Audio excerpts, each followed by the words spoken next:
In previous video, we have discussed Article 2 of Unit 1, in which we have studied some properties with proof. Now in this video also, we will discuss some properties of integral along with its proof. So let's start with the fourth. Already 3 properties have been discussed in previous video. So in the fourth property, it is given that the function f1 is less than f2 on the interval ab, and f1 f2 both the function belongs to R of alpha, that is both function are Riemann-Stieltjes integrable. Now we have to prove that integral of f1 d alpha is less than integral of f2 d alpha. We will start with the given. So given is f1 is less than f2 and both f1 f2 belongs to R of alpha. Now as f1 belongs to R of alpha, we have seen one property that if f belongs to R of alpha on AB, then C of f, Cf will belongs to R of alpha where C is any constant. So here let C equals to minus 1. So minus 1 of f will belongs to R of alpha. This implies that minus of f1 will belongs to R of alpha. Now we have minus f1 and f2 belongs to R of alpha. Again, by one property, if f1 f2 belongs to R of alpha, then f1 plus f2 belongs to R of alpha. We have discussed these properties in previous video. You can watch it later. So by this property, we will have here f2 plus minus of f1 belongs to R of alpha. This implies f2 minus f1 belongs to R of alpha. Now given that f1 is less than f2, this implies f2 minus f1 is greater than 0, and we also know that if f belongs to R of alpha, then integral f d alpha is greater than or equal to 0. So we will number it. This will be 1, 2 and 3. So from 1, 2 and 3, we can say that integral f2 minus f1 d alpha is greater than 0. This implies integral f2 d alpha minus integral f1 d alpha greater than 0, which implies integral f2 d alpha is greater than or equal to integral f1 d alpha, and hence we have get the required result which we need to be proved, and hence here this theorem is proved. Now let's move on to the fifth property. Here it is given that f belongs to R of alpha, that is f is R as integrable, and mod of f of x is less than capital M for all x belongs to the interval AB. And we have to prove that mod of integral f d alpha is less than or equal to capital M in bracket alpha of b minus alpha of a. So let's start with the given. Here it is given that mod of f of x is less than or equals to m. So we can write it as minus m less than equals to f of x, which will be less than equals to m for all x belongs to AB.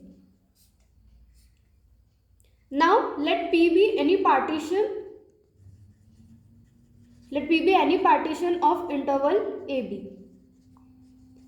And we know as f here is bounded, as f is bounded on interval AB, it will be bounded on each subinterval.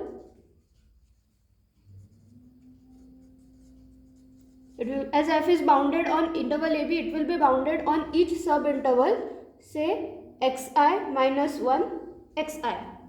Now let small mi and capital Mi be greatest lower bound and lowest upper bound of the function f on interval ab.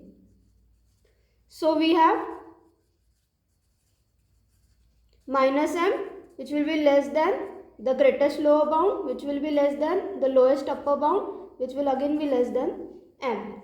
So multiply, here we will multiply by del of alpha I and will take summation. Will take summation for I from 1 to n. So it will become summation I from 1 to n minus m del alpha I, which will be less than summation I from 1 to n small mi del alpha I, which will be less than summation I equals to 1 to n capital Mi del alpha I, which will be less than summation I equals to 1 to n capital M del alpha I. By definition we know that this become lower sum and this become upper sum. We will take minus m outside summation. So minus m summation I from 1 to n del of alpha I, which will be less than lower sum, should be less than upper sum, which will again be here also we will take m outside summation. So m summation from I runs to 1 to n del alpha I. By formula or by definition we know that del alpha I, summation from I 1 to n del alpha I is alpha of b minus alpha of a. So from this and previous step we will have minus m alpha of b minus alpha of a, which will be less than lower sum, which is less than upper sum, which is less than m. Here also we will apply this alpha of b minus alpha of a. Now as f belongs to R of alpha, therefore for any partition P,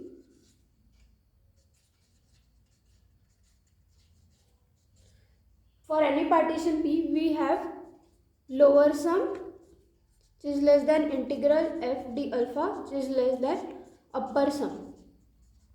So by 1 and 2 we have minus m alpha of b minus alpha of a, which is less than integral f d alpha, which is less than m alpha of b minus alpha of a. And with the property of mod, we have mod of integral f d alpha less than m alpha of b minus alpha of a, and hence the property is proved. Start. Now let's start with the sixth property. Here it is given that f belongs to R alpha, that is f with Riemann-Stieltjes integral on interval ab, and we have to prove that f belongs to R of C alpha, and also to prove that integral f d of C alpha is equals to C integral f d alpha. So first we prove that del of C alpha I is equals to C del alpha I. So del of C alpha I is equals to C alpha of xi minus C alpha of xi minus 1. So taking C common, we have C of alpha of xi minus alpha of xi minus 1. And we know by definition this is del of alpha I. So we have proved this. Let's give it number 1. Now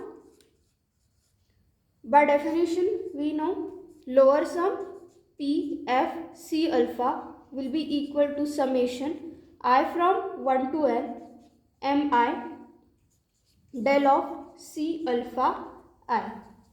By 1 we have summation I from 1 to n mi C of del alpha I. Let's take C common or outside of summation. So C summation I from 1 to n mi del alpha I, and again by definition we have C lower sum P f of alpha. And similarly with the same process we can have upper sum P f C alpha to be equals to C upper sum P f alpha.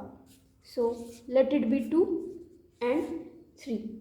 Now as f belongs to R of alpha, we know that upper sum P f alpha minus lower sum P f alpha, which will be less than say epsilon 1. Number 4. Start. Now by 2, 3, 4 we have upper sum P f C alpha minus lower sum P f C alpha equals to C of upper sum P f alpha minus C of lower sum P f alpha, which will be equals to, when C is taken common, in bracket upper sum P f alpha minus lower sum, and by 4 we have this upper sum of P f C alpha minus lower sum P f C alpha, which will be less than C and epsilon 1.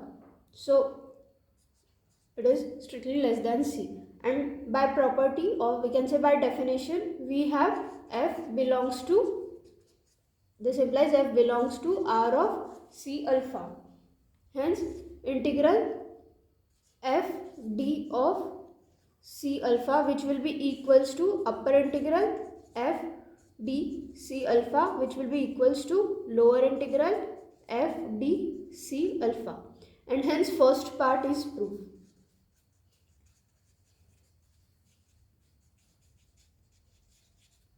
Now let's start with part 2. To prove that integral f d of C alpha is equals to C integral f d alpha.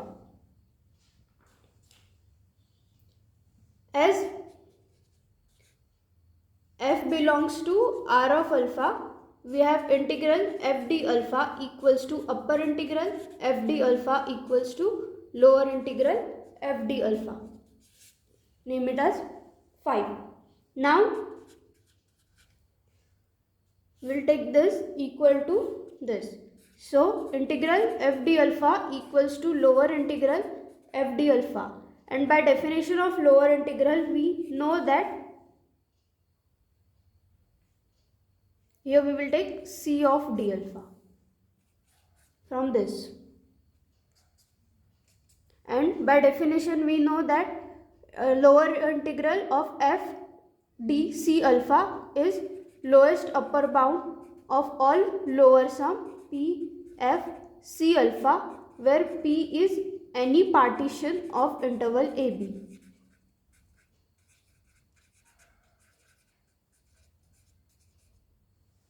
Start. So integral f d C alpha, which will be equals to lowest upper bound taking C common, or from Start. taking C common, L of P f alpha, where P is partition.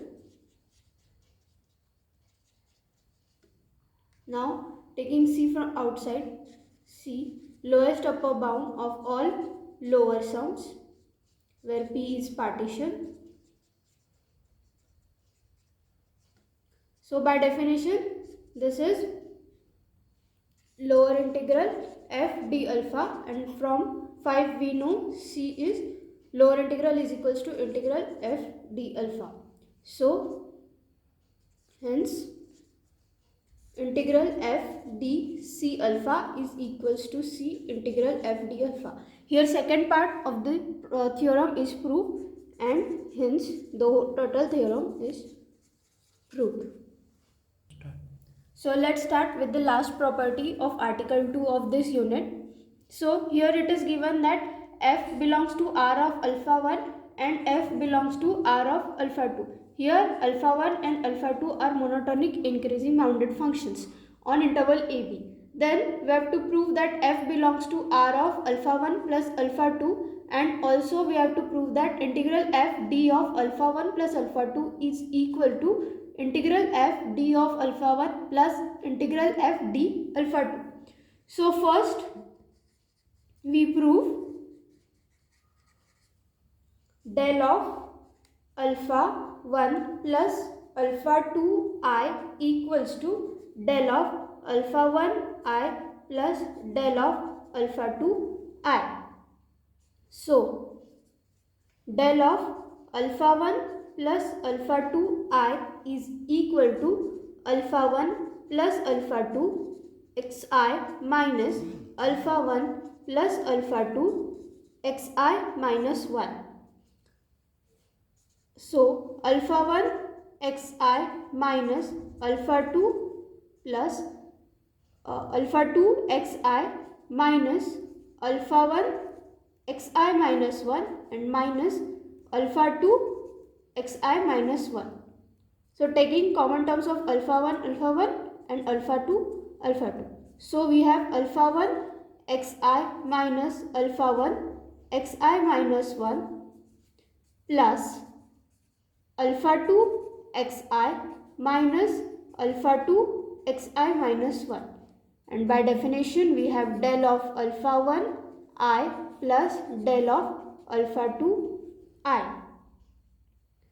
that is del of alpha 1 plus alpha 2 I is equals to del of alpha 1 I plus del of alpha 2 I. Now lower sum pf alpha 1 plus alpha 2 is equals to, by definition, summation I from 1 to n mi del alpha 1 plus alpha 2 I. So by 1 we have summation I from 1 to n mi del alpha 1 I plus del alpha 2 I. So summation I from 1 to n mi del alpha 1 I plus summation I from 1 to n mi del alpha 2 I. By definition this is equals to lower sum p f alpha 1 and plus lower sum p f alpha 2. Start. And similarly for upper sum we have upper sum of p f alpha 1 plus alpha 2 equals to upper sum p f alpha 1 plus upper sum p f alpha 2.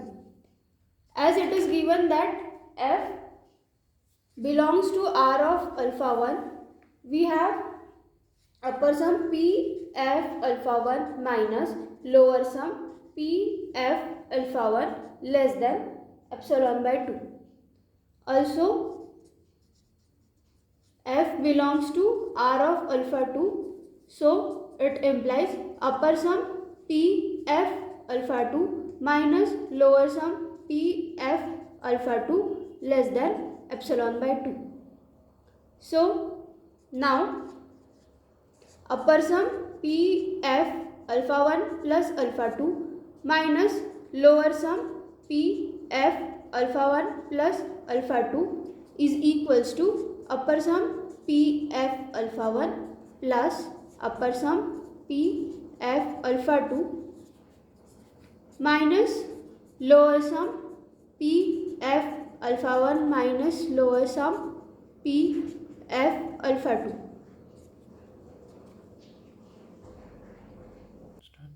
Now we will take this upper sum with the function alpha 1 and lower sum of function alpha 1 in one bracket, which implies upper sum of p f alpha 1 minus lower sum p f alpha 1 plus this of alpha 2 in one bracket, upper sum p f alpha 2 minus lower sum p f alpha 2, and from this we have less than this upper sum of Pf alpha 1 minus lower sum of Pf alpha 1 less than epsilon by 2, and this bracket also less than epsilon by 2, and say this as less than epsilon, and this implies that f belongs to R of alpha 1 plus alpha 2, which implies integral f d alpha 1 plus alpha 2 equals to upper integral f d alpha 1 plus alpha 2 equals to lower integral f d of alpha 1 plus alpha 2, and hence the first part is proved. In next part we have to prove that integral f of d alpha 1 plus alpha 2 is equals to integral f d alpha 1 plus integral f d alpha 2.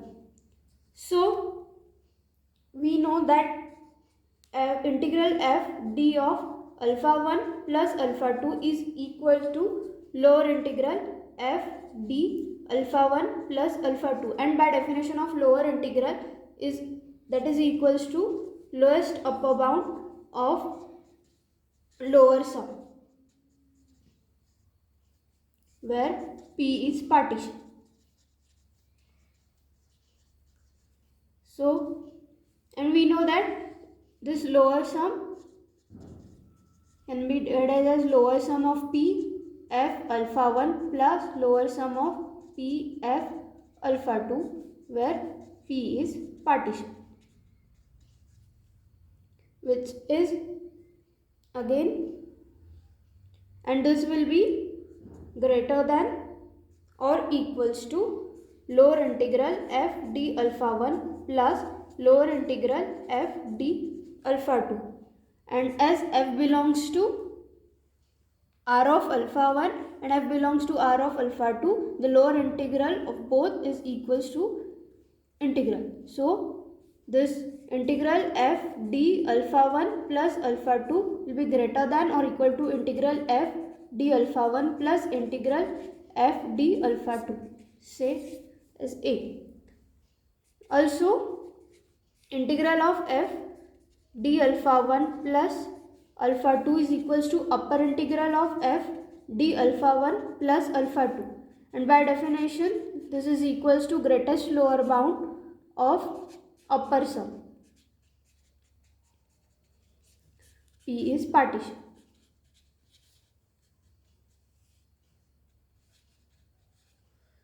Equals to greatest lower bound P f alpha 1 plus P f alpha 2.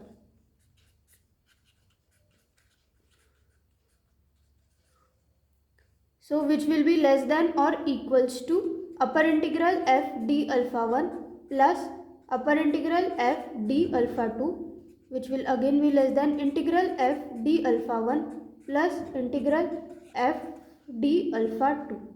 Therefore we get integral f d of alpha 1 plus alpha 2 is less than integral f d alpha 1 and integral f d alpha 2, say it as B. And now from A and B we can write that integral of f d alpha 1 plus alpha 2 is equals to integral of f d alpha 1 plus integral of f d alpha 2.